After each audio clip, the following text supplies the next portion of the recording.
Telangana POLYCET 2025కి సంబంధించి phase 1 అలాట్‌మెంట్‌కి సంబంధించిన latest updates ఏంది అని జెప్పి మనమైతే ఈ వీడియో లోపల మాట్లాడుకుందాం డీటెయిల్‌గా. ఒకవేళ నువ్వు మన ఛానెల్ కొత్తగొస్తే సబ్స్క్రైబ్ జేసుకో. మీ ఫ్రెండ్స్ అందరికి షేర్ చెయి. సో, లేటెస్ట్ అప్డేట్స్‌తో పాటు ఇంటర్ లోపల జాయిన్ అయిదాం అనుకుంటా అన్నా అని జెప్పి మనకు చాలామంది మెసేజ్‌లు, కామెంట్‌లు అయితే పెట్టడం జరుగుతుంది. సో, ఇది వస్తదా? రాదా?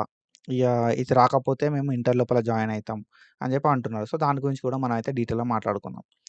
సో, తెలంగాణ పాలిసెట్‌కి సంబంధించి లేటెస్ట్ అప్డేట్స్ ఏమన్నా ఉన్నాయా అంటే లేవు. ఓకేనా. So, I'm clearly saying that మనకి ఎట్లాంటి లేటెస్ట్ అప్డేట్స్ అయితే లేవు. సో, మనకు వెబ్‌సైట్ లోపల అట్లనే చూపెడుతుంది. Say so, phase 1 allotments will be announced shortly, displayed shortly అని చెప్పి చూపెడుతుంది. అండ్ మనకు పేపర్ లోపలనేమో రీయింబర్స్‌మెంట్ ఏదైతే ఫీ రీయింబర్స్‌మెంట్ ఉందో దాని వల్లనే మనకు లేట్ అయితది అని చెప్పి ఇక్కడ ఇయ్యడం అయితే జరిగిందన్నట్టు. ఓకేనా. సో, ఫీజ్ రీయింబర్స్‌మెంట్‌కి సంబంధించి ఏవైతే మనకి ఫీ రీయింబర్స్‌మెంట్ ఇంక్రిమెంట్ చేస్తారా? చేయరా? ఒకవేళ ఫీ రీయింబర్స్‌మెంట్ ఇంక్రిమెంట్ చేయకపోతే మేము ఈ 39,000 అయితే స్టూడెంట్ మీద పడతది గదా! భారం అని జెప్పి గవర్నమెంట్ నుండి క్లియరెన్స్ కోసం వెయిట్ చేస్తున్నాము అనేది ఇన్ఫర్మేషన్. ఇప్పటివరకు ఉన్న ఇన్ఫర్మేషన్. ఓకేనా. సో, ఇదే ఇన్ఫర్మేషన్ ఉంది. ఇప్పటివరకు ఇంకా వేరే ఇన్ఫర్మేషన్ ఏం లేదు. సో, రీజన్ ఏంది అంటే మెయిన్‌గా పాలిటెక్నిక్ ఫీజ్ ఏదైతే ఫీజ్ ఇంక్రిమెంట్ ఉందో 14,000 నుండి 39,000 వరకు ఇంక్రీజ్ చేయాలని చెప్పి. సో, దాని మీద క్లారిటీ లేకనే ఫేజ్ 1 అలాట్‌మెంట్స్ చేస్తలేము అని చెప్పి నిన్న పేపర్ అనౌన్స్‌మెంట్స్ వచ్చినాయి. సో, ఇప్పటివరకు మళ్ళీ ఎట్లాంటి అనౌన్స్‌మెంట్స్ రాలే. నిన్న డిఫరెంట్ పేపర్స్ అయితే అనౌన్స్‌మెంట్ చేసినాయి అన్నట్టు. ఓకేనా. ఫీ రీయింబర్స్‌మెంటే రీజన్ అని చెప్పి అఫీషియల్ ఇన్ఫర్మేషన్ వచ్చింది అని చెప్పి. అండ్ ఈరోజు కూడా అదే ఉంది. అండ్ ఈరోజు ఎట్లాంటి ఇన్ఫర్మేషన్ రాలే. నిన్న 3, 4 పేపర్ లోపల ఈ ఇన్ఫర్మేషన్ అయితే స్ప్రెడ్ చేసిర్రు గానీ ఈరోజు ఏ న్యూస్ పేపర్‌లో కూడా ఎట్లాంటి ఆర్టికల్ అయితే లేదు పాలిటెక్నిక్ గురించి. ఓకేనా. సో, ఏదైనా ఇన్ఫర్మేషన్ ఉంటే you can share with me in Instagram. So, నాకు ఇన్‌స్టాగ్రామ్‌లో షేర్ చేస్తే నేను దాని గురించి కూడా మన ఒపీనియన్ ఏంది అని చెప్పి కూడా మాట్లాడుకుందాం. ఓకేనా. సో, ఇంకొక న్యూస్ పేపర్ లోపల నిన్న ఏందంటే ఇది కొంచెం కాన్ఫిడెన్షియల్‌గా ఉంది ఇన్ఫర్మేషన్ అని చెప్పి ఇచ్చిర్రు. ఓకేనా. సో, పాల్సెట్ లోపల డేటా అంతా ఎరైజ్ అయిపోయింది అని చెప్పి. సో, దాని గురించి కూడా మనం నిన్న మాట్లాడుకుందాం. సో, ఇప్పటివరకు ఉన్న లేటెస్ట్ అప్డేట్ అయితే ఇదే. ఓకేనా. Fee reimbursement is the main reason అని జెప్పి అధికారులైతే జెప్తున్నారు. సో, 15,000 నుండి 39,000 దాకా చేయాలి.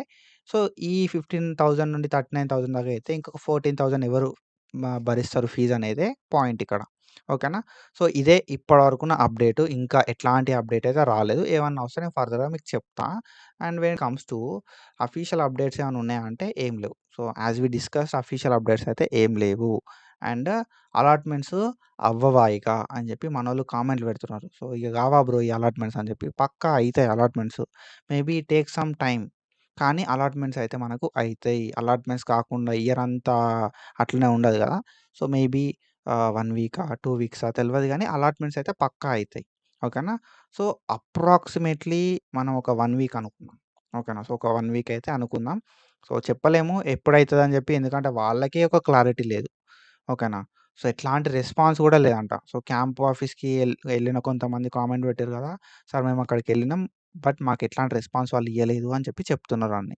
ఓకేనా. సో, 1 వీక్ పట్టే ఛాన్సెస్ అయితే ఉన్నాయి మాక్సిమం. సో, మనకేదైనా ఒక గౌట్ అనేది క్లియరెన్స్, రీయింబర్స్‌మెంట్ గురించి క్లియరెన్స్ ఇచ్చినప్పుడు మాత్రమే మనకొక ఇన్ఫర్మేషన్ అనేది వస్తది. సో, ఒకవేళ రీయింబర్స్‌మెంట్ ఇష్యూ కాకపోతే మాత్రం లైక్ ఏదైనా ఇష్యూ ఉంటే వాళ్ళు అఫీషియల్ అనౌన్స్‌మెంట్ అయితే మనకు చేస్తారు. సో, దాని తర్వాత ఫర్దర్‌గా మనం మాట్లాడుకుందాం. అండ్ దాని తర్వాత ఏందంటే ఫేజ్ 2.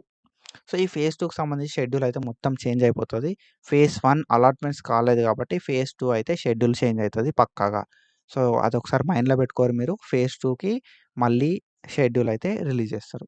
అండ్ ఆఫ్టర్ దట్ ఏందంటే ఇంటర్ లోపల జాయిన్ కావాలా అని చెప్పి అందరూ గూడా కామెంట్‌లయితే పెడుతున్నారు. సో, బ్రో నేను ఇంటర్ లోపల జాయిన్ అయిపోతా బ్రో అని జెప్పి. So, if you want to join in inter నువ్వు గ్రూప్ ఏంది అని జెప్పి ఒక క్లారిటీ తీసుకో. ఓకేనా. సో, ఇంటర్ లోపల జాయిన్ అయిదా అనుకుంటే మాత్రం గ్రూప్ ఏంది అని జెప్పి క్లారిటీ అయితే తీసుకో. అండ్ గ్రూప్ లోపల ఎంపీసీ తీసుకుంటా అనుకుంటే మాత్రం తర్వాత నీకున్న ఏంది అంటే డిగ్రీ ఆర్ బీటెక్. ఇంటర్‌లో జాయిన్ అయితే నువ్వు గ్రూప్ ఏం తీసుకుంటావు అనేది క్లారిటీ తీసుకో. ఒకవేళ నువ్వు గ్రూప్ అనేది ఎంపీసీ తీసుకుంటే నీకు 2 ఛాన్సెస్ ఉంటాయి ఎంపీసీ తర్వాత డిగ్రీ ఆర్ బీటెక్ అనేది. సో, డిగ్రీ చేస్తావా? బీటెక్ చేస్తావా? అనే దాన్ని బట్టి నువ్వు ఇప్పుడే పాలిటెక్నిక్ చేస్తే బెస్ట్ అని నా ఒపీనియన్. ఒకవేళ నువ్వు బీటెక్ సైడ్ పోతా అనుకుంటే మాత్రం ఇప్పుడే పాలిటెక్నిక్ చెయి. సో, బేస్ అనేది గట్టిగుంటది. ఓకేనా. So, pressure from parents. అన్న మా పేరెంట్స్ ఇట్లా లైక్ ఎప్పుడొస్తది? వస్తదా? రాదా? అసలు ఏమైతుంది అని చెప్పి అంటున్నారంటే సో, నీ ఒక్కనిదే కాదు ఆ problem. So, all over Telangana లోపల ఉంది ఈ problem. Oh! More than 20,000 people are waiting for these allotments. So, pressure అనేది ఉంటది. కానీ సో, వాళ్ళతోటి మాట్లాడు. సో, డాడీ ఇట్లా ఉంది సిట్యుయేషన్ అని చెప్పు.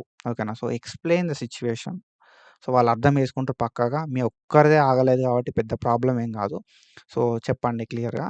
ప్రెషర్ అనేది ఉంటది. సో, వాళ్ళకి చెప్తే అర్థమైతది. వాళ్ళు అర్థం చేసుకుంటారు. అండ్ దాని తర్వాత ఏందంటే, నా ఒపీనియన్ ఏంది మరి? సో, ఏందంటే వెయిట్ జేయండి. ఫస్ట్ నాది ఒపీనియన్ ఏందంటే, if you want to pass your diploma, పక్కాగా నువ్వు డిప్లొమా చేద్దాం అనుకుంటే మాత్రం నా ఒపీనియన్ వెయిట్ చెయి. ఓకేనా. సో, లేకపోతే నువ్వు ఇంటర్ జేసి బీటెక్ చేద్దాం అనుకున్నా గూడా డిప్లొమా జెయి. ఓకేనా. డిప్లొమా అనేది ఒక స్ట్రాంగ్ బేస్ లాగా ఉంటది నీకు. కాబట్టి వెయిట్ జెయి. వెయిట్ జేస్తేనే మీకు అలాట్‌మెంట్స్ అనేది పక్కా అయితాయి. సో, 1 వీక్ గాకపోతే వాళ్ళకి గూడా ప్రెషర్ అనేది ఉంటది హైయర్ అఫీషియల్స్ నుండి. కాబట్టి మనకేదైనా ఒక అనౌన్స్‌మెంట్ అయితే వస్తది 1 వీక్ లోపల. దాన్ని బట్టి ఫర్దర్ స్టెప్ అయితే డిసైడ్‌గా. సో, ఇంటర్ లోపల జాయిన్ కావాలనుకుంటే నీకు ఫర్దర్‌గా తర్వాత గూడా జాయిన్ కావడానికి ఛాన్సెస్ కూడా ఉంటాయి. ఇంటర్ అడ్మిషన్స్ అయితా ఉంటాయి తర్వాత గూడా. ఓకేనా. దాని గురించి ఏం టెన్షన్ కాకుర్రి. If you want to really pass your BTech, so, diploma చేసి బీటెక్ చేయమని చెప్తా.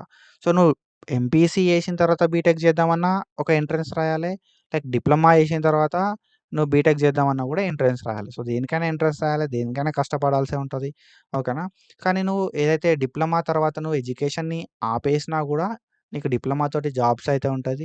అండ్ డిప్లొమా తోటి నీకొక మంచి ఎడ్యుకేషన్ అంటే మంచి బేస్ అనేది ఉంటది. ఓకేనా. అండ్ దాని తర్వాత ఏందంటే డిప్లొమా అనేది it is also equal to inter. ఓకేనా. సో, ఇంటర్ తోటి ఈక్వల్‌గా చేసేసిర్రు. సో, మనకి అఫీషియల్ అనౌన్స్‌మెంట్ ప్రకారం అయితే రీసెంట్‌గానే అయింది. ఓకేనా. సో, అంటే అది ఎప్పటి నుండే ఉండే. బట్ ఏందంటే ఇప్పుడు డిప్లొమా తర్వాత ఇంటర్‌లాగా ఏదైనా గవర్నమెంట్ జాబ్‌కి చేసుకోవచ్చు అని చెప్పి ఇప్పుడైతే గ్రీన్ సిగ్నల్ ఇయ్యడం అయితే జరిగిందన్నట్టు చాలా నోటిఫికేషన్స్‌కి. ఓకేనా. So, diploma is equal to inter. So, ఇవన్నీ కూడా మైండ్‌లో పెట్టుకొని ఒక మంచి డెసిషన్ అయితే తీసుకోవాలి. సో, ఇట్లాంటి అప్డేట్స్ కోసం ఫాలో అయితా ఉండుర్రి. And that's it for today guys. Follow for more content. Thank you so much and signing of.